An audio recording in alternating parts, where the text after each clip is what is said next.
আরেকটু বাকি আছে, শেষ করে দেন আমরা যাব। তো কালকে এসে করা যাবে না? কি ব্যাপার রাজু সাহেব, লাবণ্য, এখানে আপনারা হাত ধরাধরি করে কি করছেন? এটা তো অফিস, অফিসের একটা ডেকোরাম আছে, তাই না?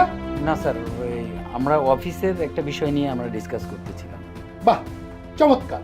অফিসের কাজ করছেন অথচ দুজন হাতে হাত রেখে। এটা অফিস, এটা প্রেম লীলার জায়গা না।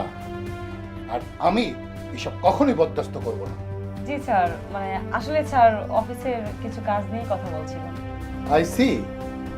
আচ্ছা শোনো, তুমি অফিসের পরে আমার সঙ্গে দেখা করবে, ঠিক আছে? Okay sir. ওকে। তো ঠিক আছে, তাহলে আমরা তুমি একটু তাড়াতাড়ি করো, আমরা হাতের কাজটা সেরি। স্যার তো চলে গেছে, আমরা হাতের কাজটা সেরি, তাহলে মার্কেটে যাবো, কেমন? আচ্ছা ঠিক আছে। ঠিক আছে, একটু আর্লি করো, হ্যাঁ? তুমি খুব ইন্টারেস্টিং কথা বলো।